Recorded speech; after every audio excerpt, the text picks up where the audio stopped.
God, I hate that voice. So this lab is going to be a coefficient of friction lab. We've not used that term very much, but this is going to be the coefficient of friction lab. And I've been using simpler language to talk about the coefficient of friction. I've been saying to you, and you guys have heard this, the percentage. I'll give you like the percentage of the normal force is the frictional force. That is what the coefficient of friction is. So when we talk about the coefficient of friction, we're talking about a symbol. It's a Greek letter mu. To give you an idea what mu looks like, let me go back to kindergarten here.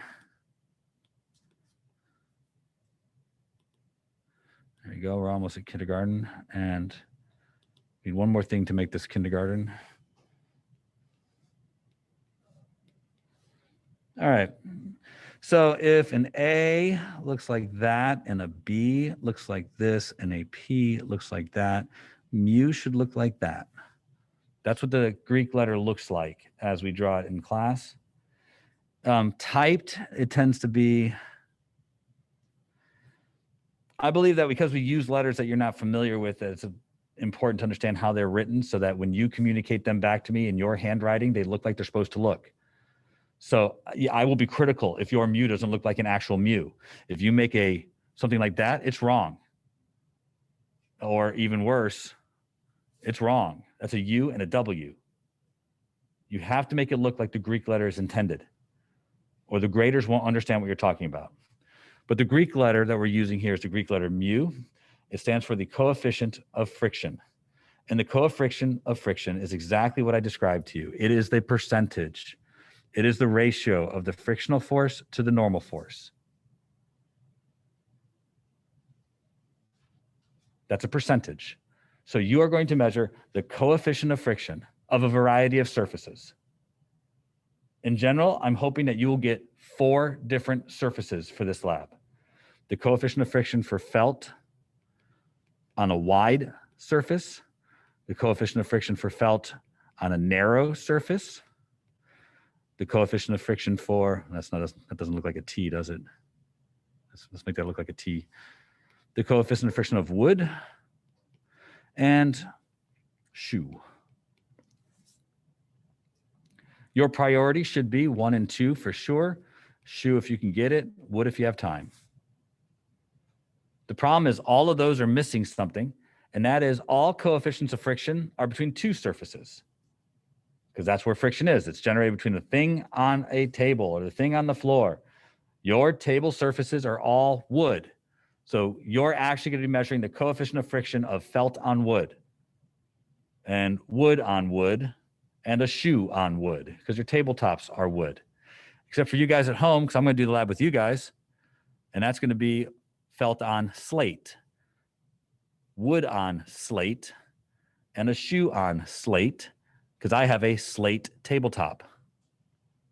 So your central value is the coefficient of friction, which must include those. We are looking at a certain type of friction here. We've talked about the 2 different types, but not exclusively. There is static. That's for things that aren't moving. And kinetic. That's for things that are moving. We're measuring kinetic, not static.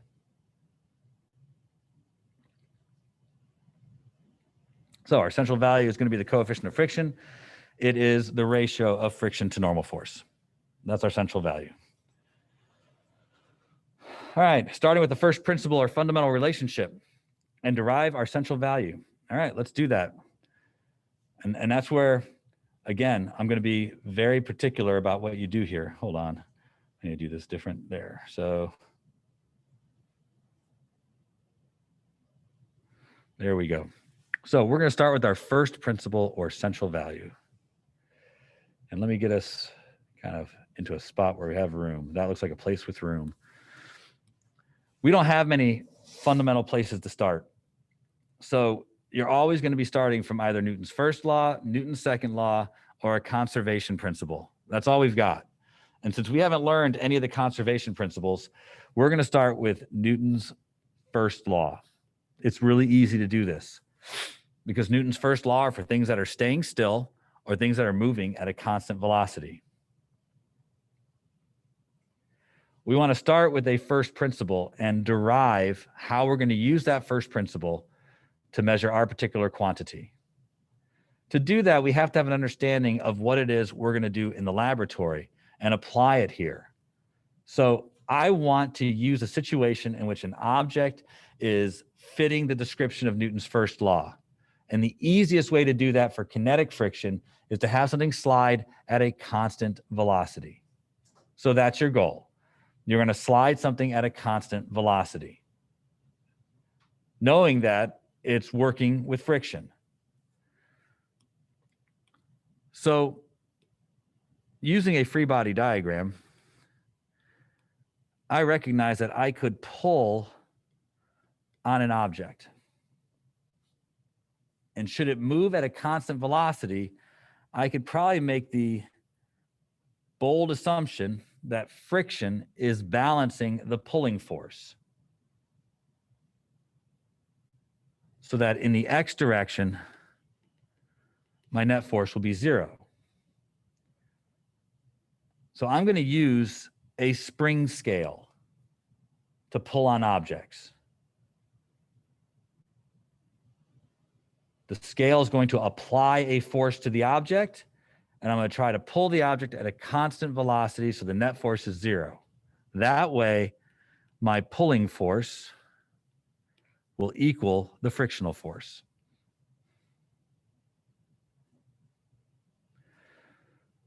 Remember, I'm trying to get to my central value, so I'm going to need to find a way of getting friction and the normal force. Can't measure normal force directly, but I do have a ton of weights that have their mass stamped on them. If I do this on a level surface, the normal force and the weight should be balanced. So again, using Newton's first law, I'm going to assume the net force in the y direction is 0, and therefore the normal force will be equal to the weight. So I'm going to measure these two things separately, because that way I should be able to get to my central value by using the weight for the normal force and my pulling force for the frictional force.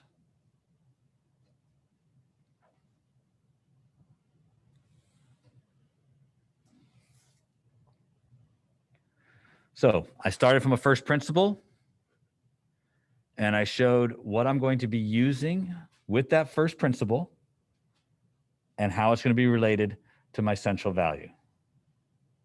Now, I do want to point out something important here. I am not measuring friction, nor am I measuring normal force. I am measuring something else that I believe is related to the friction and the normal force. What you need to do is convince me that you understand that in this section. And more importantly, you have to tell me how you'll know that you are actually using this first principle. You'll know you're using this first principle if the velocity is constant. That's how we know. This principle only applies when the velocity is a constant.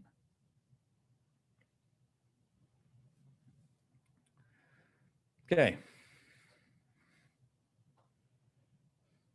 So let's go to part 3. What variable am I going to measure? How am I going to measure it? And how am I going to control for error? Some of these we've already answered in part 2, but here's where you're specific. For the frictional force, I'm going to use a spring scale. The spring scales we have are already in newtons, so I don't have to do very much to them. For the normal force, I'm actually going to measure mass, and then I have to convert it to normal force. The masses have their values printed in grams, so they will have to be converted to kilograms, and then I'm going to have to convert them to newtons. My data chart, though, is just going to have the spring scale value and the stamped mass. That's going to be the data that I'm going to collect. So the spring scale and the mass. That's going to be my data chart. There will be up to 4 data charts. one for every type of surface that you're using.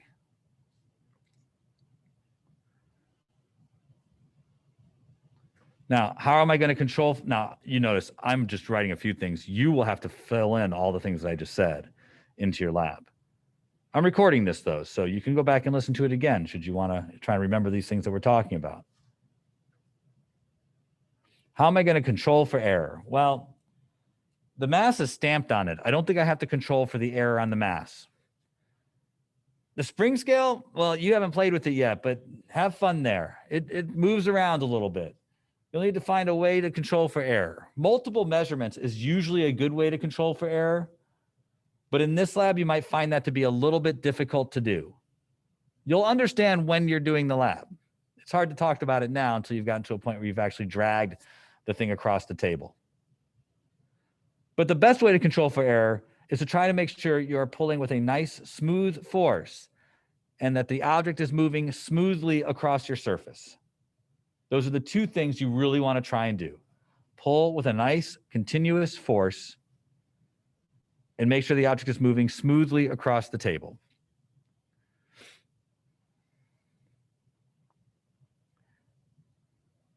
Now, for most labs, what are we going to do with your data? You'll already know because you will have done it before. But we've not done a lab like this before, so you don't know what to do with the data to actually get to our answer. So we'll go over that actually after you have a couple sets of data, which probably means tomorrow. But we are almost always going to be producing a graph of which the slope of that graph is what we are after. So you'll have to have enough data points to generate a graph where you can get its slope. Be aware that's got to be about 5 to 10 data points or better. For the interest of time, 5 to 10 is enough. So that's the basics of how a lab is done. And I've tried to do a little bit of getting it connected to this lab in particular. But right now we are going to shift gears and we're going to do the pragmatics. I'm going to talk about the actual equipment, how you're going to take your data, how I'm going to work with the folks that are at home, and what my expectations will be for the remainder of the class period. It's going to take about 2 minutes for me to change location. So you guys at home, hang tight. You guys in the classroom, you should probably work in pairs. I think if looking at the people that we have here, we should be pretty close on that, maybe one group of 3. But the rest of it should be pairs. In fact, I'm thinking 1, 2, 3, 4, 5, 6, 7, 8, 9, 10, 11, 12. There's 12. So let's look at, if you're at a table by yourself or you have 3, organize in pairs, please. And if I have to do that, you'll make me feel sad. Ooh, lovely. All right, so here we go. I'm going to try and move so that you guys have a good shot at the table.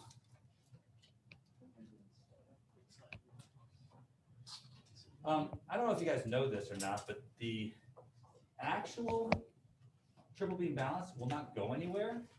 And having that mass will not affect your data in any way, shape, or form.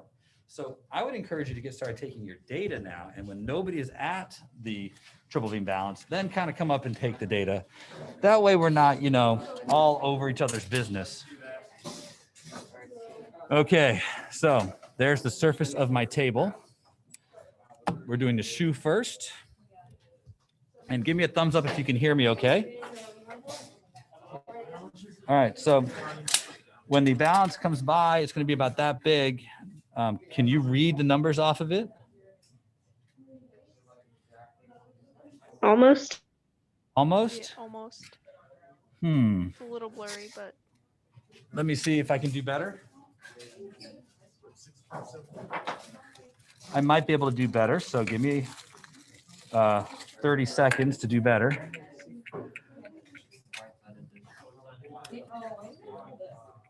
Unfortunately, now you have to look at me or up my nose. Luckily, it's covered, so you won't really be up my nose, but I can tell you that wearing these masks all day, for a person of my age, nose hair is an issue. Bet you didn't expect to hear that.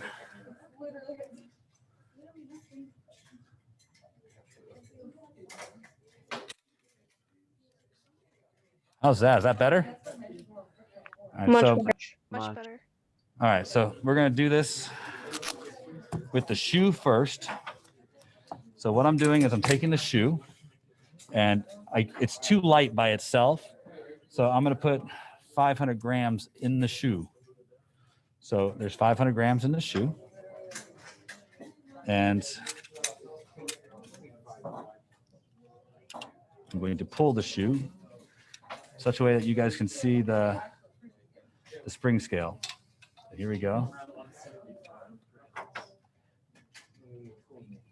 All right, so I have to put the weight towards the front of the shoe or the shoe will tip over. So I'm pushing the weight all the way into the shoe now. Here we go.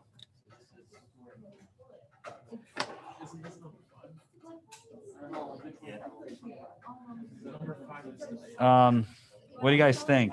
I know what I think it is. What do you guys think? Want me to try it again? I think it's around. About 5 or 6. That's what I think. I would say 5 or 6. Let's go 5.5. It's hitting a spot where I think there's cleaner left over from the stupid spray stuff they used, and it's getting stuck. But it looks like about 5.5 would work for that run. So there's 500 grams added to the shoe, and I pulled with what looked like 5.5 newtons. By the way, the shoe is 182 grams. I measured that before class. All right, I've got access to 200 gram masses, and I have 6 of them. So I'm just gonna increase the mass by 200 every time. Does that work? All right, so I'm putting the first 200 gram mass in there. And the shoe goes slow. The wood block goes really fast. All right, so I put another 200 grams in there. 700 grams, right? Plus the shoe. Say that one more time. Right now it should be 700 grams plus the shoe. Right, 700 grams plus the shoe. Thank you. All right, here we go. Oof, keeps getting stuck.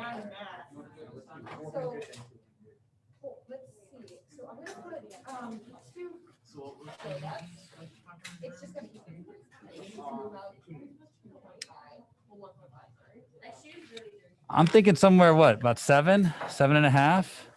Yeah. Am I going too fast in front of the camera for you to see it? Yeah, but you hard can see the lines. Just put the scale there. We can look at the scale and see where you put the line. We saw a line. Okay, so I'm gonna just like hold it right there. That's where it is when it came by, you guys. That might be better than having to just fly by.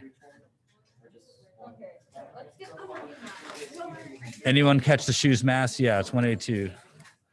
All right, so let's go with another 200 grams inside the shoe.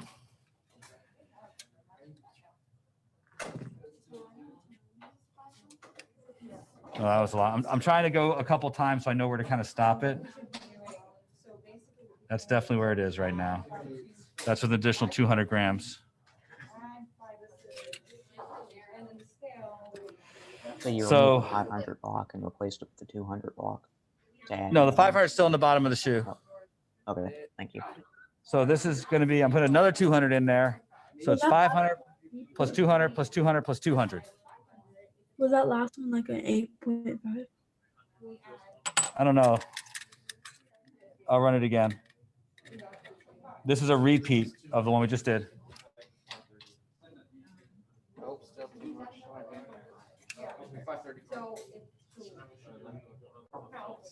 That good? Looks like 8 to me. I think it's 8. It's not enough to be 8.5 yet.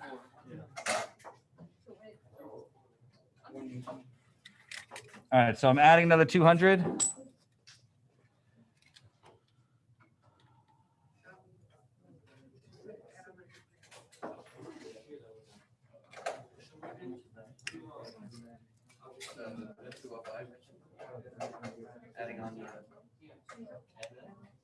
Okay, I'm holding it.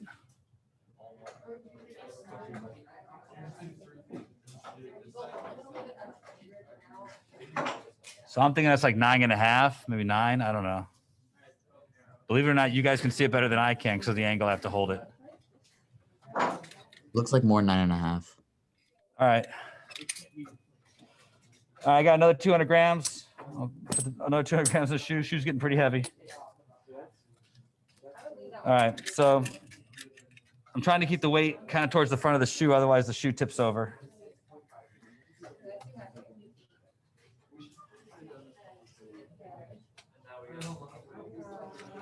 I'm just trying to do it a couple times to make sure that it's staying nice and even before I stop it for you guys. All right, here we go. I'm gonna stop it on this run.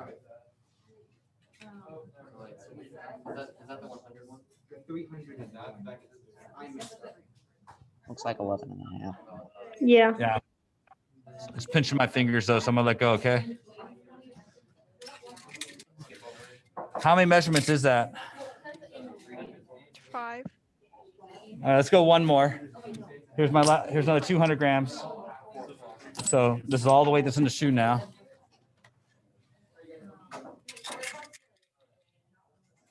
All right, here we go.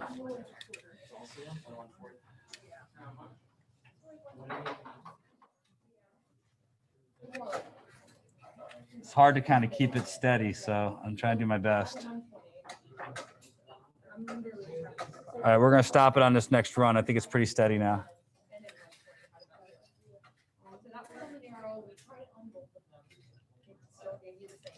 Hold on, that didn't work out.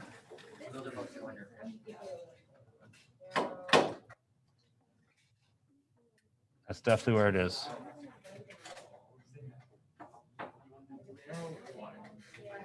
Right around 13, maybe. Yeah, 13. 13. Yeah. Okay. All right.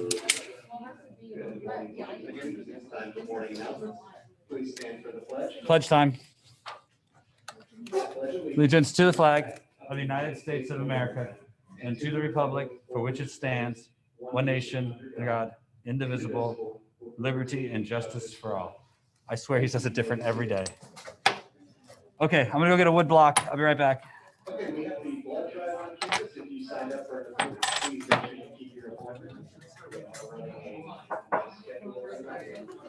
There, look at the class for a second. There they all are. Whee! Okay.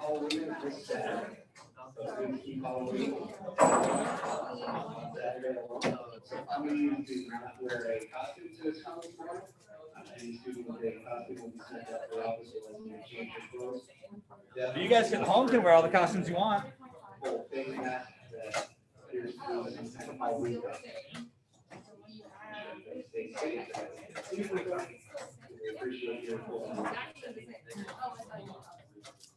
Today's menu in the cafeteria. They have assorted pizza slices, beef burritos, and today's hot bar is the potato bar. Thank you, everyone. Have a great day. All right, you guys in the class, we will have more time tomorrow, but I would like for you guys to stop and make sure you take time to sanitize your hands, place all the materials in the center of the table away from you guys, but make sure you spend a little bit of time getting your hands cleaned. All right, you guys at home, we're gonna start the wood block on the wide side, like so. I think we have enough time to get one more set of data out there. So I'm gonna put the 500 gram on there first because you need to have something to get it started. And here we go.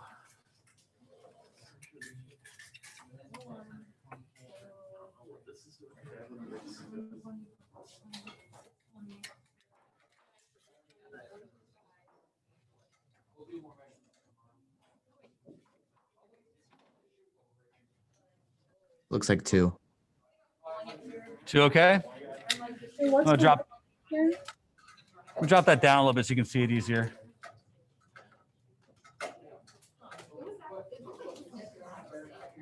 I say 1.5. Yeah, around 2. Yeah. 1.5, 2. I don't know. Is the weight 250? Feeling right in the middle. 1.75. Yeah. All right, so there's 500 grams on there and the wood block is 109 grams. Okay, thank you. Adding 200 to it. So now this is what's on the wood block.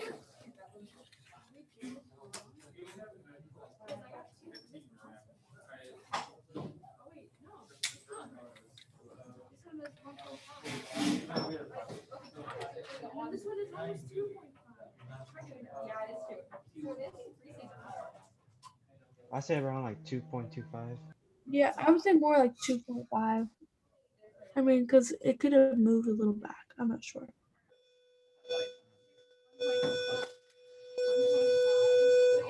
All right, you guys, we'll get one more, and then that's probably gonna be it for right now. We'll finish tomorrow. Here we go.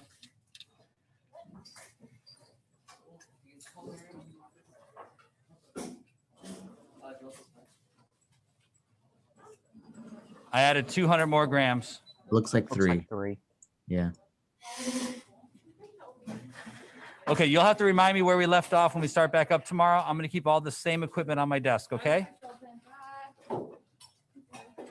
Bye, guys. Have a great day. Bye, guys in the classroom. Thank you, Mr. Shelton. Have a Have good a day. great day. You guys too. See you all tomorrow.